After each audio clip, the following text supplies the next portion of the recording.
Almir grava lá quinta e sexta. São os 2 dias de gravação dele. Hoje eu tive meu discipulado com ele aí.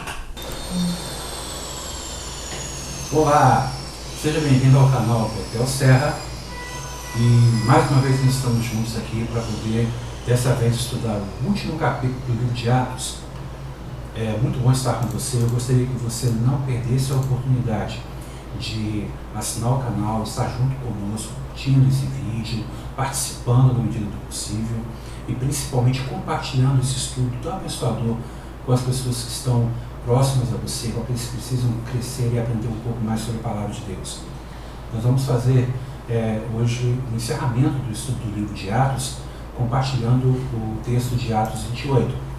Porém, antes, na semana passada, na nossa última aula, eu disse que havia uma surpresa para vocês. Eu quero compartilhar essa surpresa com vocês agora.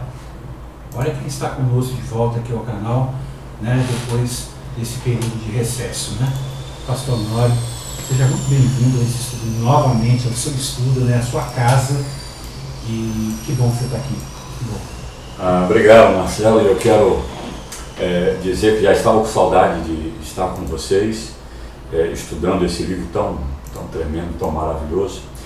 Mas a maioria de vocês sabem da situação que eu tive vivendo nesse tempo, do dia 6 de julho para cá. E ainda bem que pudemos contar aí com a participação do Marcelo Serra, esse homem que é um mestre na palavra.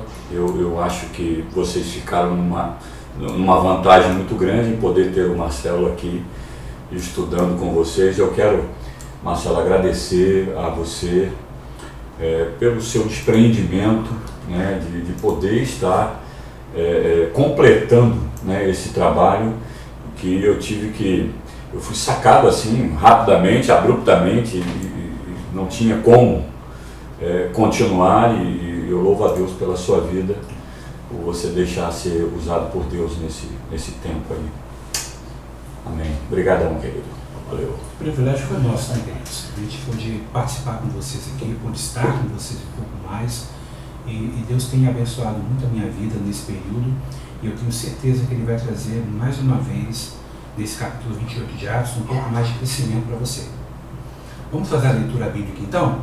Atos capítulo 28, eu vou fazer a leitura aqui na minha versão, vamos acompanhar juntos aí.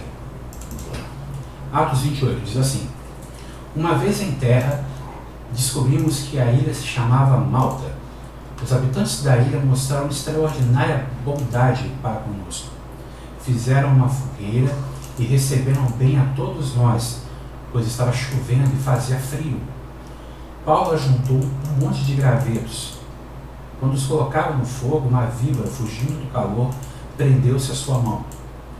Quando os habitantes da ilha viram a cobra agarrada na mão de Paulo, disseram uns aos outros: Certamente esse homem é assassino, pois, tendo escapado do mar, a justiça não lhe permite viver. Mas Paulo, sacudindo a cobra no fogo, não sofreu mal algum. Eles, porém, esperavam que ele começasse a inchar ou que caísse morto de repente. Mas, tendo esperado muito tempo e vendo que nada de estranho lhe sucedia, mudaram de ideia e passaram a dizer que ele era um deus. Próximo dali havia uma propriedade pertencente a Públio, o homem principal da ilha. Ele nos convidou a ficar em sua casa e por 3 dias bondosamente nos recebeu e nos hospedou. Seu pai estava doente, acamado, sofrendo de febre e disenteria. Paulo entrou para vê-lo e, depois de orar, impôs-lhes as mãos e o curou. Tendo acontecido isso, outros doentes da ilha vieram e foram curados. Eles nos prestaram muitas honras e, quando estávamos para embarcar, forneceram-nos os suprimentos que necessitávamos. Passando 3 meses, embarcamos num navio que tinha passado o inverno na ilha. Era um navio alexandrino que tinha por emblema os deuses gêmeos Castor e Pólux. Aportando em Siracusa, ficamos ali 3 dias. Dali partimos e chegamos a Régio. No dia seguinte, soprando o vento sul, prosseguimos, chegando a Puteoli no segundo dia. Ali encontramos alguns irmãos que nos convidaram a passar uma semana com eles e depois fomos para Roma. Os irmãos dali tinham ouvido falar que estávamos chegando e foram até a praça de Apio e as Três Vendas para nos encontrar. Vendo-os, Paulo deu graças a Deus e sentiu-se encorajado. Quando chegamos a Roma, Paulo recebeu permissão para morar por conta própria sob a custódia de um soldado. 3 dias depois, ele convocou os líderes judeus. Quando esses se reuniram, Paulo lhes disse: meus irmãos, embora eu não tenha feito nada contra o vosso povo, nem contra os costumes de nossos antepassados, fui preso em Jerusalém e entregue aos romanos. Eles me interrogaram e queriam me soltar, porque eu não era culpado de crime algum que merecesse pena de morte. Todavia, tendo os judeus feito objeção, fui obrigado a apelar para César. Não, porém, por ter alguma acusação contra o meu próprio povo. Por essa razão, pedi para vê-los e conversar com vocês, por causa da esperança de Israel, que é que estou preso com essas algemas.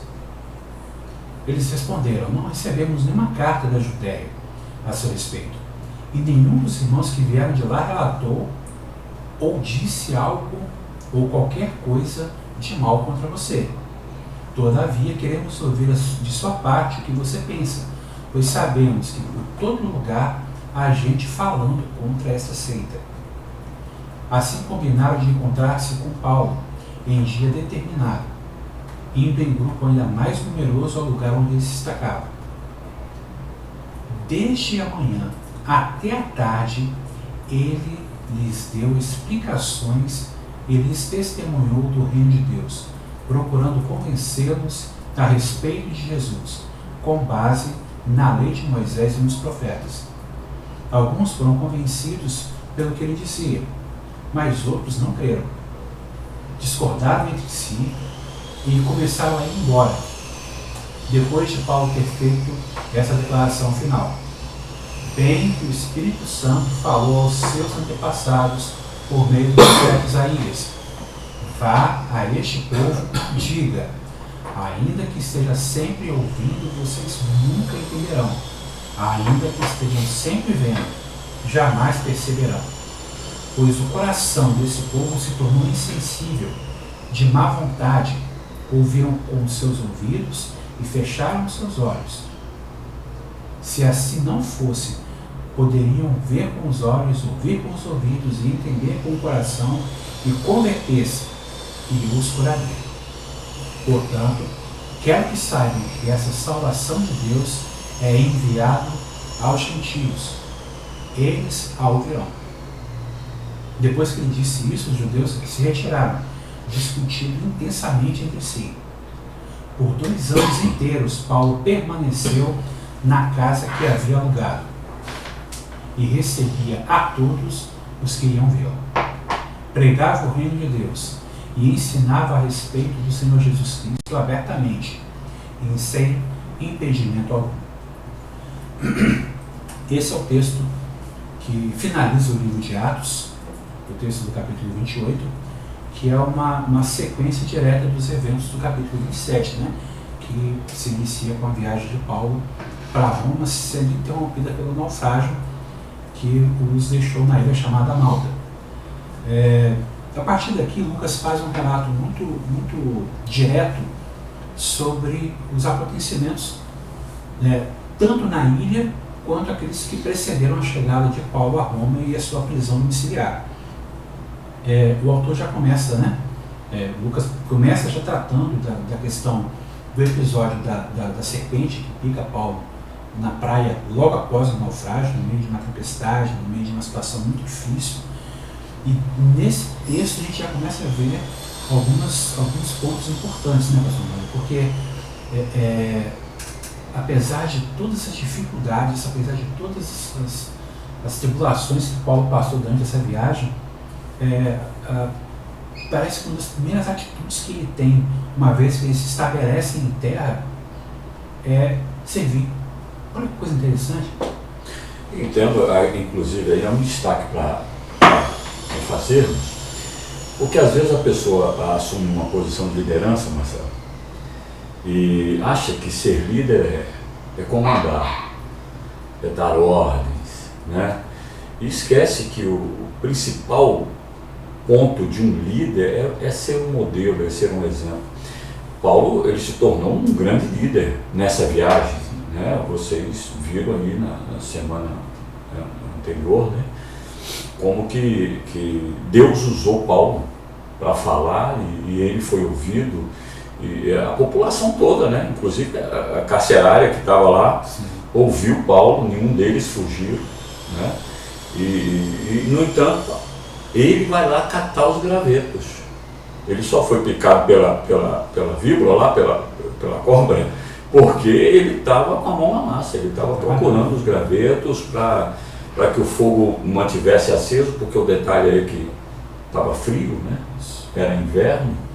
Então ele não ficou esperando ninguém fazer, não, ele toma a iniciativa. O coração de um líder, Mário, é o coração de alguém que serve, a gente sabe disso. Sim. É o coração servo. E a gente percebe, né, você destacou o capítulo 27, a gente percebe muito nitidamente esse detalhe tão assim, aparente.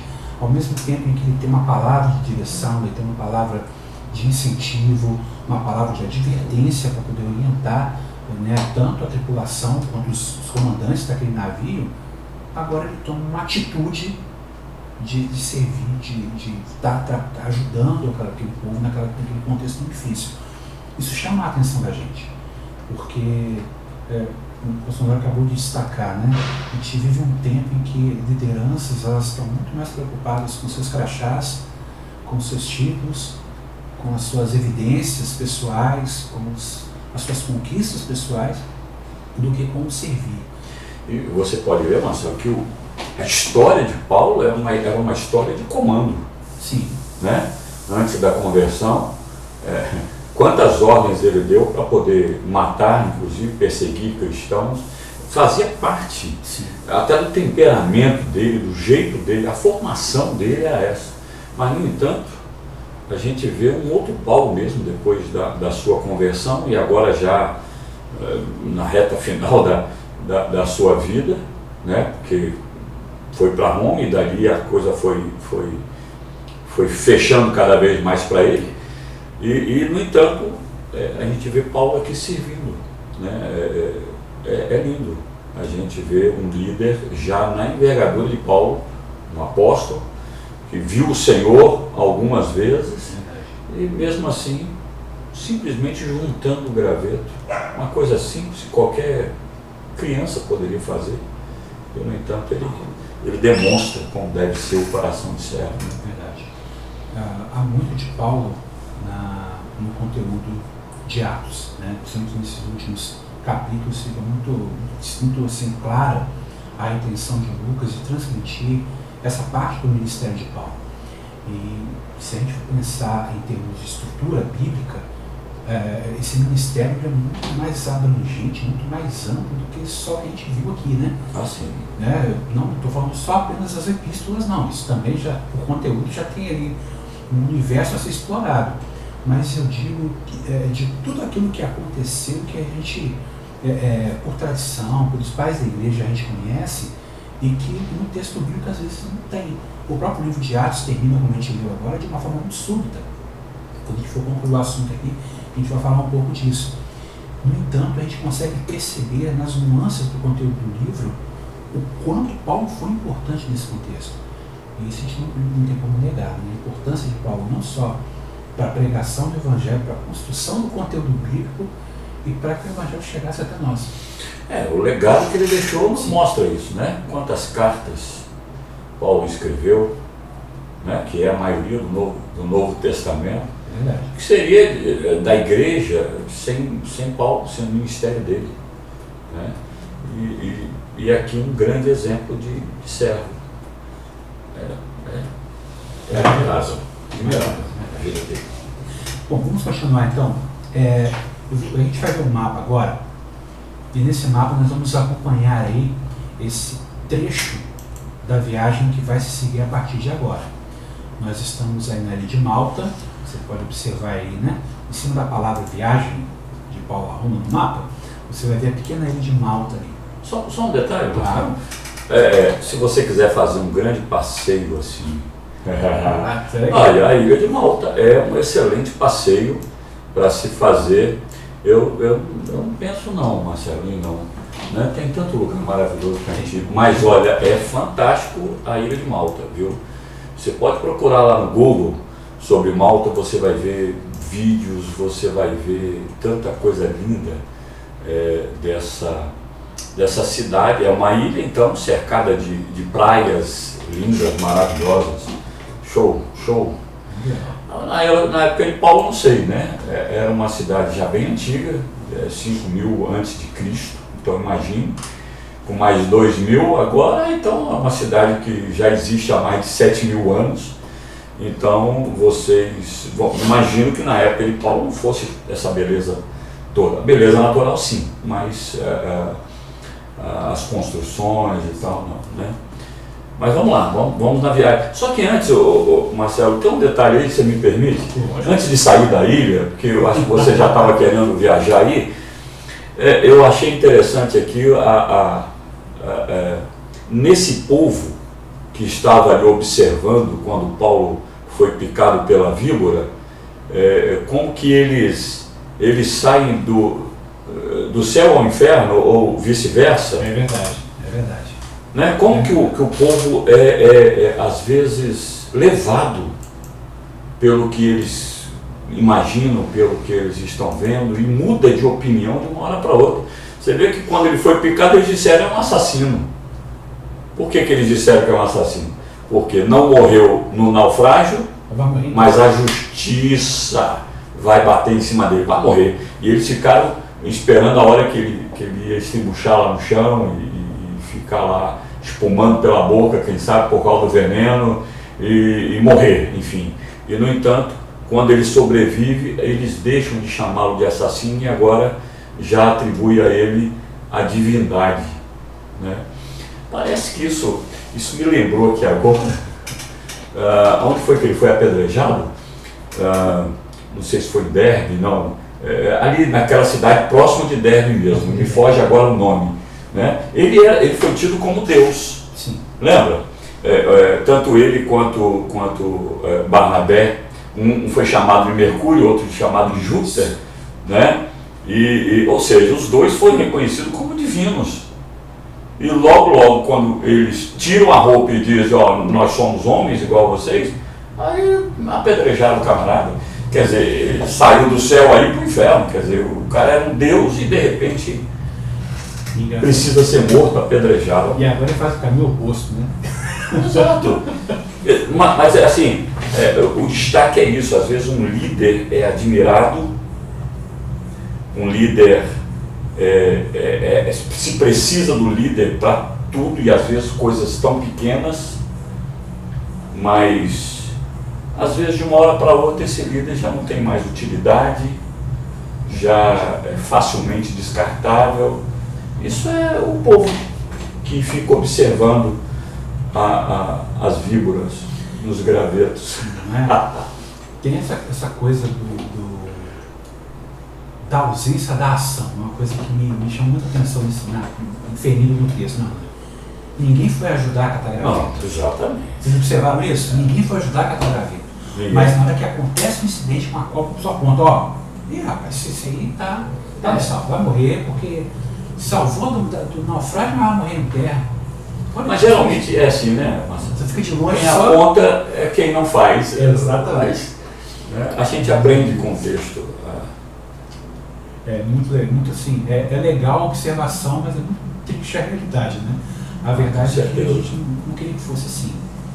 A gente queria que o povo, né, como o pastor falou, de uma forma geral, fosse um pouco mais sensível à realidade que está ao nosso redor. Circunstâncias, gente, todo mundo passa.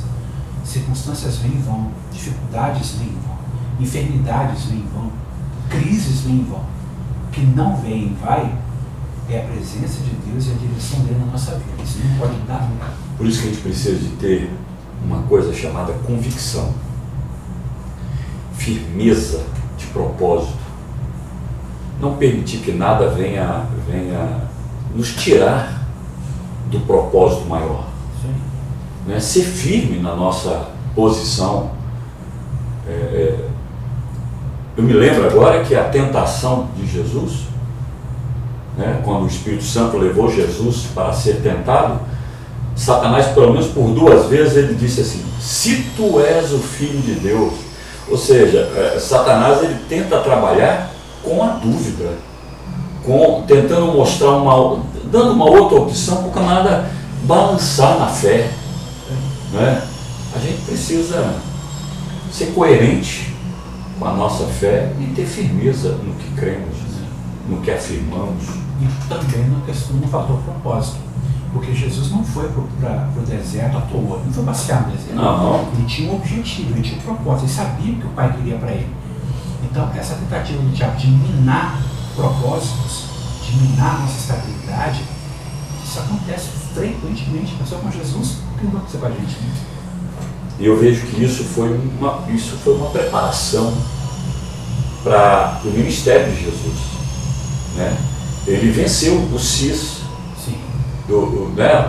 As dúvidas que Satanás estava tentando colocar, né? Se ele realmente era filho de Deus ou não. Quer dizer, a firmeza de Jesus, na verdade, era o preparo para o ministério dele. Dali em diante, acabou.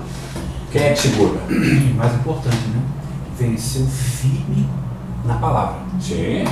Consciente daquilo que estava vivendo, da experiência que ele tem com Deus. Você vê, ó, ele acabou de ser ungido, então a gente, se quiser permanecer firme, nós temos que ter a unção do Espírito Santo, né? Ele teve comunhão com Deus, porque o próprio Espírito Santo é que levou ele.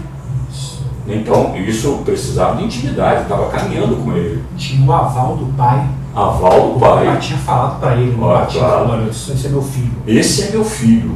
Por isso que o Satanás diz, se tu és o filho, ou seja, botando em xeque a palavra de Deus, né? E, rapaz, é tremendo. E mostra o conhecimento que ele tinha da palavra. No mínimo, o TSD dele estava em dia. Com certeza. A EMP também. Quer dizer, não. E a EMP não, mas a proposta é essa, né? É isso aí. A ideia é que a gente ter estabilidade na nossa fé passa por essas coisas. Passa pelo crivo de um relacionamento sério com Deus, de uma vida devocional pautada em oração, em estudo bíblico, em compreensão bíblica. São conceitos, irmãos, que são novos para a gente sabe disso, só tem 2000 anos. Mas a gente precisa aprender de uma vez por todas. Não, a gente não tem tempo mais para poder ficar administrando esses conceitos e levá-los em banho-maria. Não é, pastor? Agora é a hora da gente lançar a mão disso e entender de uma vez por todas que é isso ou é isso. Mais do que nunca. Mais do que nunca. Porque o tempo que nós estamos vivendo, as profecias, as palavras a respeito dos últimos dias, é exatamente dessas inconstâncias, dessa falta de firmeza, desse abandono da fé, da frieza do amor. Tudo isso, né, Marcelo, é profético. Então, mais do que nunca é hora de a gente, sabe, quando Satanás vier, se tu és o filho, não, se tu és, não. Eu sei quem eu sou, né? A nossa identidade, a gente precisa estar firme quanto à nossa identidade, quanto ao nosso destino. Não dá para cochilar, não. Não titubear, não. Não dá para ficar em falso, mas tem que ter certeza e permanecer firme no Senhor e na sua palavra. Porque é isso que nos faz vencer o maligno e passar por essas crises, por esses momentos de dificuldade, né, junto com ele. E não tem outro jeito. Aqui não tem opção. A verdade é essa. Ou é com ele ou não é com ele. Exatamente. Está perdido. Ou sucumbe, né? Voltando então, né? Deixa eu, ao invés de a gente voltar direto para o texto onde a gente parou, deixa eu só concluir aqui, usando o mapa ainda. Eles vão sair de Malta daqui a pouco, aqui não sai ainda não, vão chegar lá. Passam por Régio e aí vão subindo, você está vendo aí, né? Pela bota que é a Itália aí, né? Pelo norte, começando do sul da Itália, subindo no sentido norte. Você vai vendo que eles passam por Puteoli e aí 3 Vendas até chegar em Roma. Esse é o trajeto que Paulo vai fazer a partir da saída da ilha, né?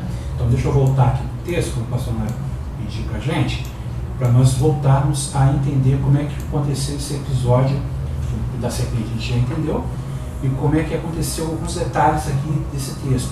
Eu não sei qual é a versão que você está lendo aí na sua casa. Na versão que eu estou usando aqui, a revista corrigida, a palavra justiça que aparece no versículo 3, versículo 4, na verdade, ela aparece com letra maiúscula.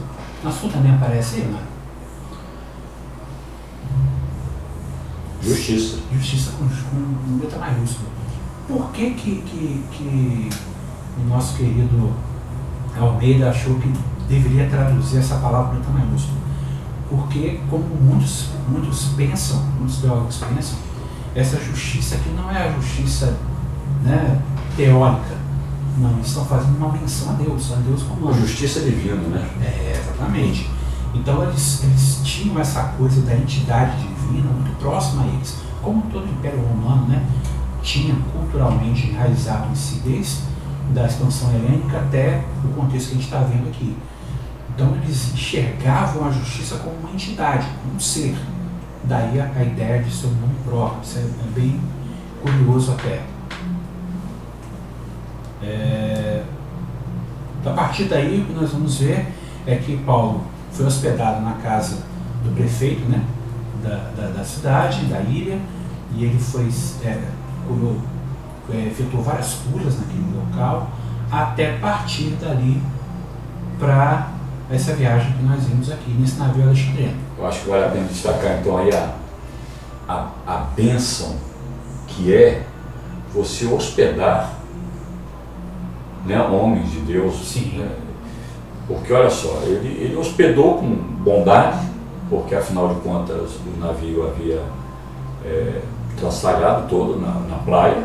Não sobrou nada no navio. Então eles estavam molhados pelo tempo, então precisavam de um abrigo e ele bondosamente abrigou sem achar que nada poderia receber em troca. E no entanto, o pai logo foi abençoado, né?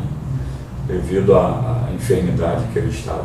Então, sempre é abençoador abrir as portas da nossa casa e hospedarmos uma célula, hospedarmos uma pessoa que vem de Deus, né, para nos abençoar. E é interessante também destacar a forma como ele expressa essa gratidão a Paulo e aqueles que estavam ali, né? Ele não só recebe, hospeda, sustenta, mantém aquelas pessoas ali, como ainda provê tudo o que eles vão necessitar para continuar a viagem. Porque eles tinham perdido tudo no naufrágio, né? Sim. Então, a gratidão expressa dessa forma é maravilhosa. O homem não teve limites, não, com relação a não, isso aqui eu posso, tá? Não, o que vocês precisam? Fornecer tudo que vocês precisam para poder ir. Esse coração grato, esse coração aberto, esse coração de anfitrião, que aliás é um dom espiritual, né? Sim. A hospitalidade é um dom espiritual. Cara, foi recompensado de uma forma maravilhosa. Você vê que eles ficaram 3 meses ali, eu fico imaginando a alegria de Paulo de poder deixar ali uma igreja. É verdade. Deixar ali uma igreja, porque todo esse pessoal que foi abençoado aqui, como você disse, a gratidão, porque não foi só o público, mas sim, todos que foram abençoados com curas e operações de milagres e tal, mostraram a gratidão, dando esse suprimento a eles para seguirem viagem, né? 3 meses já dava para deixar uma igreja montada lá. Quantas células deveria ter ficado ali, né? Na mão de Paulo, 3 meses é muito tempo. É isso mesmo. A partir do verso 12 até o 15, nós temos o restante da viagem de Paulo, né, parando ali em um lugar chamado Três Vendas, e ali eles recebem, né, parte dos cristãos de Roma, que vieram até aquele local, distavam mais ou menos 50 quilômetros de Roma. Depois eles continuam viajando até a Praça de Ápio. Agora né? Porque já tinha desembarcado lá. E já era mais perto também, né? 16 quilômetros aproximadamente. E aí o que nós vemos ali é o cumprimento do desejo de Paulo, que está lá em Romanos 15, né? De voltar a ver esses irmãos, essa liderança de Roma, que bom que ele pôde ter essa oportunidade ainda, né, de ver aqueles irmãos ali, e estar com eles e se alegrar com a presença deles naquele local.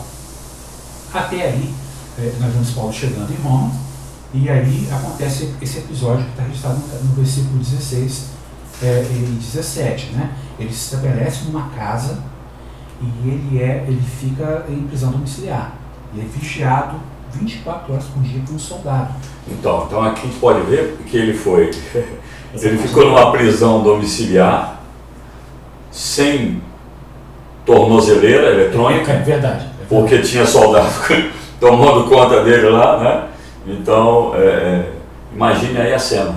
Paulo alugando uma casa para poder ficar preso nela, sem poder sair. Mas interessante é que ele não perde tempo, né?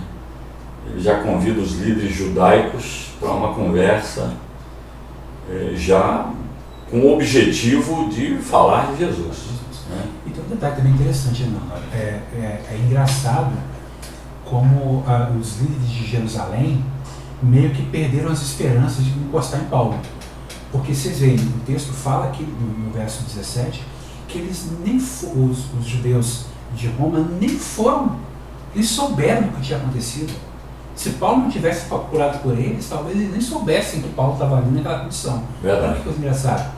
Porque uma vez que eles não tiveram sucesso lá com Festus, com Agripa, o que ele fez só falar, não tem jeito não, isso não ficou inalcançável. Foi para Roma, já era, não tem como fazer mais nada. Talvez a ideia deles fosse porque foi entregue para os romanos, né? Então, conhecendo o povo romano como é que era com relação à justiça, com relação à lei, então eles deveriam ter descansados quanto a isso, mas de fato, a ponto de nem os líderes judaicos de Roma saberem. Verdade. Nem uma carta, nem um comentário, nem um e-mail, nem um WhatsApp, nada. Não tinham recebido notícia nenhuma. Principalmente o WhatsApp. Com certeza o WhatsApp. Mas a ideia é que Paulo se estabelece, então, como o pastor Mauro falou, ele não perde tempo. Na primeira oportunidade, ele já começa pregando o evangelho para aqueles homens. Chama os líderes, já apresenta a sua defesa, em primeiro lugar. Aí, quando ele sabe que não tem nada contra ele, aí ele aproveita. Não tem nada contra mim, deixa eu aproveitar. É interessante que depois os líderes convidaram outros. Exatamente. Né, para poder ouvir com mais detalhes a respeito de Jesus. E aí Paulo não perde tempo, aproveita o máximo desse contexto para poder pregar o evangelho.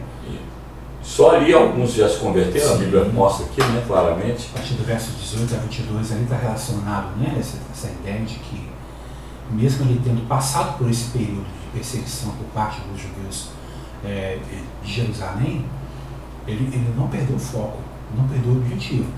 E quando ele chega em Roma, então ele expressa isso de uma forma muito categórica. Inclusive, eu acho que me chama a atenção, né? Eu me lembro que alguns dias eu estava relendo esse texto e mais uma vez, um detalhe nesse texto, no versos do 28 ao 30, me chama a atenção. Quando ele cita o livro de Isaías, essa menção de Isaías, me permita eu ir lá em Isaías, porque é um pouco mais a minha praia. Essa menção de Isaías, a dureza de coração dos judeus, ela se repete no Antigo Testamento pelo menos 5 vezes. Pelo menos 5 vezes Deus trata Israel de uma forma objetiva com relação a essa linguagem que Isaías usa. Vocês têm olhos, mas vocês não querem enxergar. Vocês têm ouvidos, mas vocês não querem ouvir. Vocês têm um coração, mas vocês não estão sentindo. Então, quando essa expressão vem à tona, na mente dos judeus romanos, isso é um peso. Isso é um peso muito grande. E eles se sentem assim. Quem estava já impactado pelo poder do Evangelho, já sente isso de uma forma um pouco mais, como é que eu vou dizer? Eles reagem de uma maneira mais condicionada. Eles já entendem isso como uma verdade bíblica se cumprindo no seu tempo. Agora, aqueles que estavam resistindo, diz o texto que se levantaram, ouviram essa palavra e foram embora. Paulo cortava reto, né? Rapaz, Porque esse povo aqui eram judeus que moravam em Roma, conheciam a palavra, assim, e viram que a palavra dada pelo Espírito Santo a Isaías estava sendo aplicada na vida deles naquele exato momento. Exatamente. Aí ele não aguenta mesmo, não. E você vê que Paulo, ele ficou, no versículo 23, fala, desde a manhã até a tarde. Não era 1 hora só de culto, 2 horas, vamos encerrar, cantar a última música para a gente ir embora para casa. O povo estava sedento de ouvir, eles queriam ouvir. E Paulo procurou, como diz o texto, convencê-los a respeito de Jesus. Né? E sucesso, porque quantos se converteram? Aqui a Bíblia não relata, mas a gente percebe que no mínimo a metade do grupo que estava lá se converteu, um grupo assim mais ou menos. Né? Considerável, né? A ponto de ser mencionado que havia conversões. O texto de Atos 28 termina no verso 31, justamente com esse argumento, né? Paulo pregando o Evangelho e sendo, recebendo de parte daqueles irmãos judeus, irmãos por parte, né, da fé em Abraão, recebendo eles no Evangelho. Essa pregação, ela resultou em consequências. Né? O Bolsonaro começou a esboçar isso aqui. Certamente, a gente não lê mais no texto, porque o texto termina aqui no verso 31, mas certamente outros grupos e outras famílias foram influenciadas por esses líderes judaicos que se estabeleceram ali em termos de fé cristã. E a gente pode entender isso baseado em quê? Em registros posteriores. Né? Você tem alguns registros de que durante o último período do Império Romano, mais ou menos uns 15, 16 anos depois desse episódio especificamente, nós já temos ali a igreja em Roma muito estabelecida, muito forte. É aquela igreja que historicamente a gente sabe, né, que se reunia em catacumbas, que se reunia escondida por conta da perseguição dos últimos imperadores romanos. Essa igreja é resultado direto, eu creio nisso, sabe, pastor? Eu creio nisso. Resultado direto da presença e do impacto de Paulo. Trouxe um despertamento, porque a perseguição já estava acontecendo. Já existia. Você vê que muitos judeus tiveram que voltar para a sua própria terra nesse período. É um período que antecedeu a esse. Exatamente. Com a chegada de Paulo lá, isso trouxe, imagino, um encorajamento muito grande para a igreja e um avivamento, um despertamento muito grande. Um impacto muito forte da mensagem. Esse é o fim do texto que nós lemos, né? O que nós sabemos a partir daqui acerca do contexto de Paulo é aquilo que os historiadores posteriores nos relatam. Né? Sim. Nós sabemos, por exemplo, que Paulo conseguiu, a partir daquele período de prisão domiciliar, um outro período de liberdade. Alguns estudiosos, né, dizem que foi de aproximadamente 3 a 4 anos, onde ele pôde continuar viajando pela Europa, chegando até a Espanha, pregando o Evangelho. Se ele alcançou povos mais ao norte da Europa, a gente não tem registro, apesar de alguns historiadores, né, principalmente não cristãos, falarem sobre argumentos de cristianismo antes desse contexto, mas infelizmente, como são muito tênues as expressões usadas, a gente não pode registrar de uma forma assim, mais categórica. O que acontece depois é que, pelo menos mais 2 vezes, né, Paulo ainda é preso e enviado a Roma, depois desse período, até terminar a sua vida de uma forma triste, porém consumativa, podemos dizer assim. Né? Ele chegou ao ponto da sua vida onde ele realmente pôde se entregar para ser martirizado com o coração aberto, com a alma plena, na linguagem dele, né? Tendo combatido o bom combate e guardando a fé. E aí mostra a glória, né? Que foi triste, mas glorioso, né? Porque manteve-se firme na fé até o seu fim. Agora, Marcelo, o livro de Atos não termina aí, né? Sim, é verdade. Você vê que ele não faz uma conclusão. O texto de Lucas se conclui, mas não se encerra. Ele não dá aqui um fechamento, porque o livro Atos dos Apóstolos, que muitos preferem dizer Atos do Espírito Santo na vida dos apóstolos, prossegue, né? Esses atos continuam. Esses atos continuam. E o capítulo 29, quem tem que escrever ele sou eu, é você, somos nós, a igreja do Senhor. Né? O capítulo 29, 30 e por aí vai. Agora,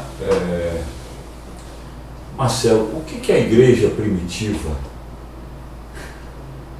O que a igreja primitiva tinha que nós não temos? Porque a igreja primitiva, ela bagunçou o mundo na época, né? Em 2 anos, eles evangelizaram toda a Ásia Menor. Só o ministério de Paulo, então, que expandiu dessa forma, estrondosa. Quer dizer, os sinais, os milagres, a força cada vez maior diante de perseguições, a ponto de alguém dizer assim, que o sangue dos cristãos fazia com que surgissem novos cristãos. E que nós não temos a ponto de não termos um evangelho tão assim, tão eficaz, né? Tão produtivo como naquela época? Ou será que temos o que eles tinham? Olha, pastor, eu acredito, me permite desconstruir a sua frase, né? Vamos tentar ver o que a gente tem que eles não tinham. Hoje nós temos texto bíblico, o cânon sagrado completo na nossa mão. Completinho. Temos toda a escritura devidamente registrada e fácil, né? Viável a qualquer um. Você tem esse para Bíblia no seu telefone. Tem no celular. Em qualquer lugar você tem que ter o texto bíblico. Olha que coisa tremenda. Eles não tinham isso, mesmo. Olha que privilégio nós temos. Como estava o pastor um pouco antes de nós começarmos aqui o programa, nós temos quase 2.000 anos de pensamento cristão construído. Homens e mulheres de Deus, no decorrer desses anos todos, meditaram na palavra, conheceram a palavra, estudaram a palavra, construíram ideias vindas, resultado da influência da palavra de Deus. Eles não tinham isso, eles estão experimentando tudo ali, né? Pela primeira vez.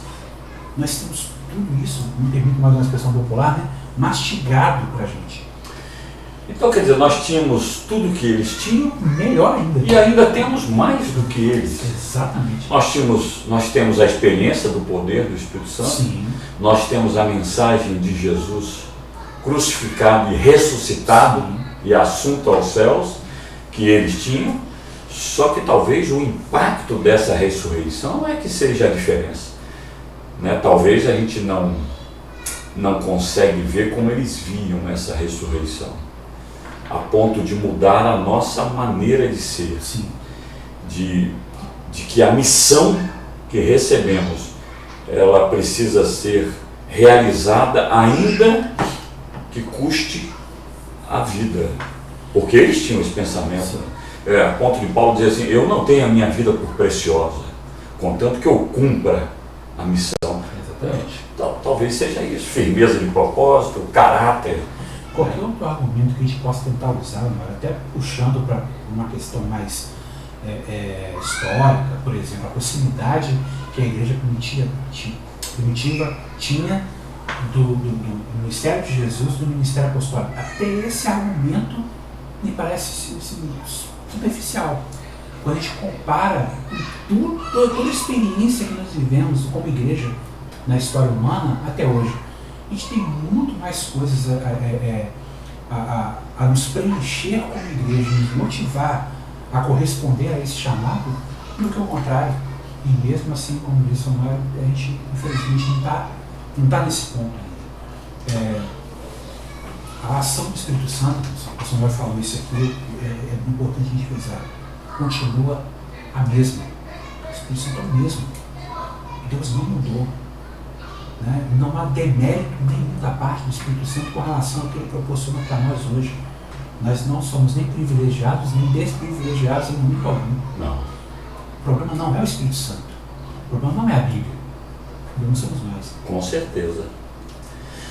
Marcelo, quando eu tive a ideia de nós começarmos a estudar o livro de Atos dos Apóstolos, foi porque começávamos a viver o período da pandemia e começávamos a antever o que estamos vendo com clareza hoje, que é a coisa se afunilando cada vez mais e o Apocalipse não é mais um livro oculto, escondido, porque estamos vendo a coisa acontecendo.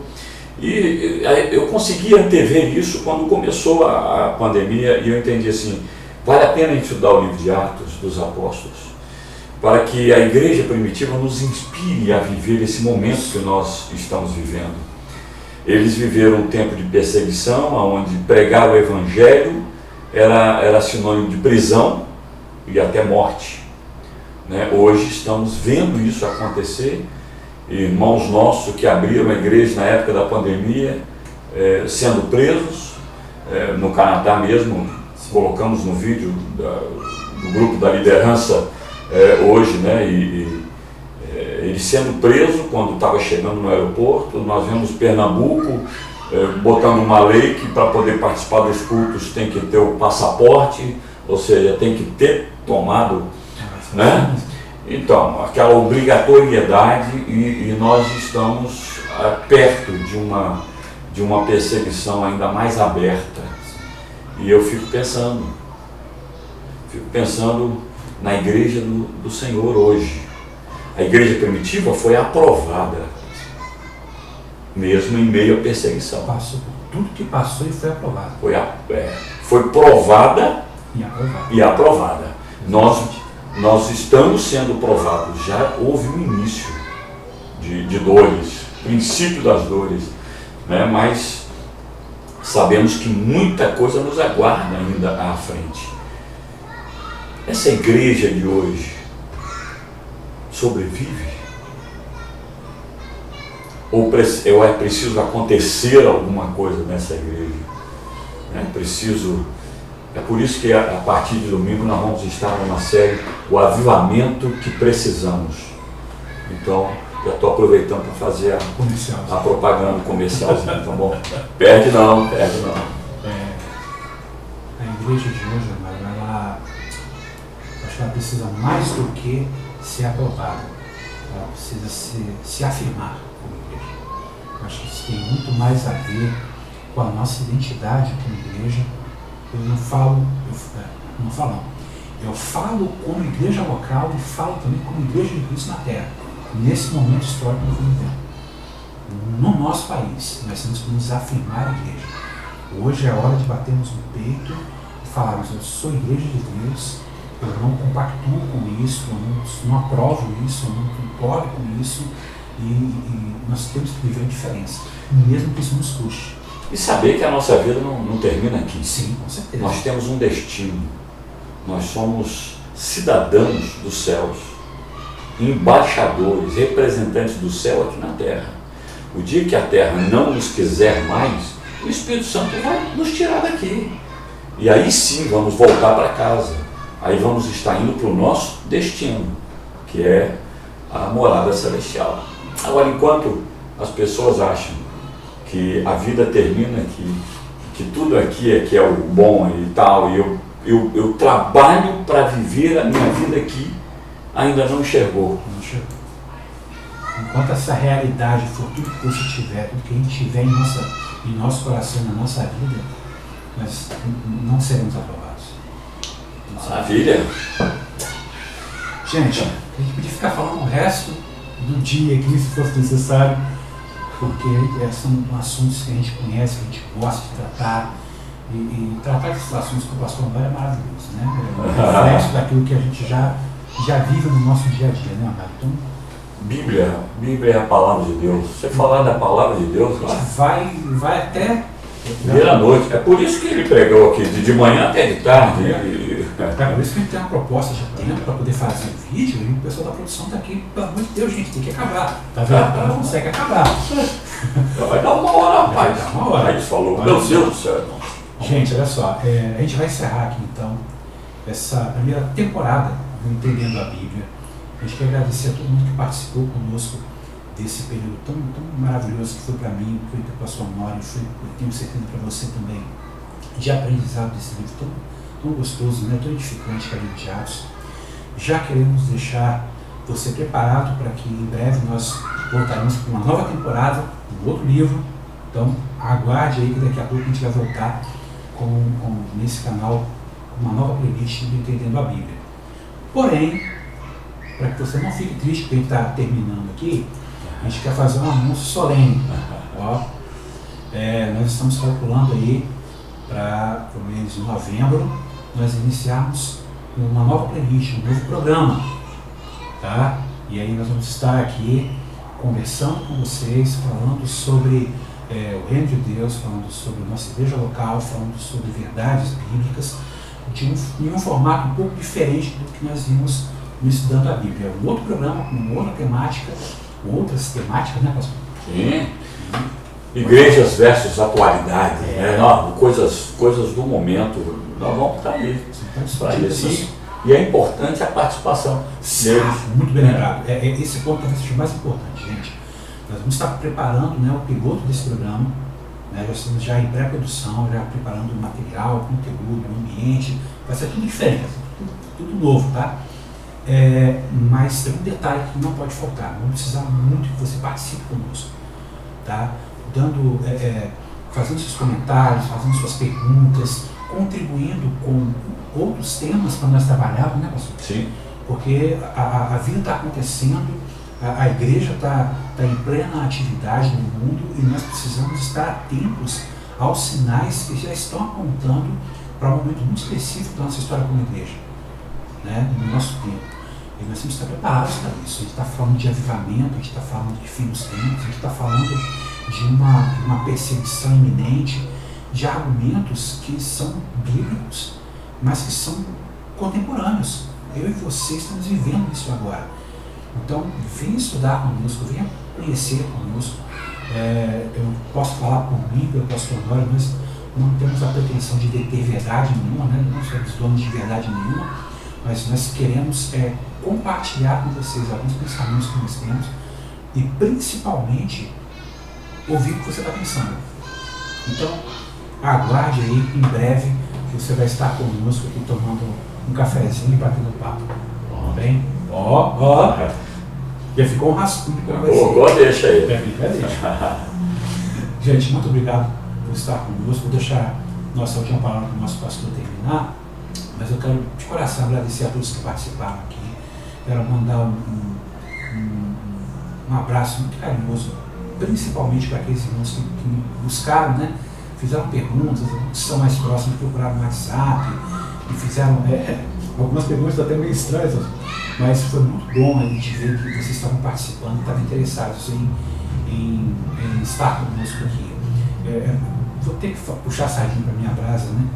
E mandar um abraço, né, para o meu cunhado da minha esposa, o Gelson, que assiste conosco, para minha querida moça, que também veio conosco no programa aqui. Deus abençoe a vida de vocês e a todos aqueles que participaram conosco. Muito obrigado, tá? Venham estar conosco sempre, Deus tem muito para falar comigo e com vocês através desse programa. Pronto, você falou tudo. Falei tudo? Então, beijão no seu coração, Deus abençoe e até o próximo livro da Bíblia que estaremos estudando aqui no Entendendo a Bíblia. Até a próxima temporada. Isso aí, valeu.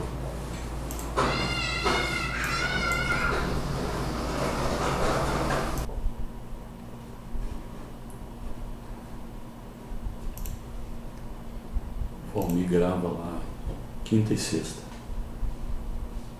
São os 2 dias de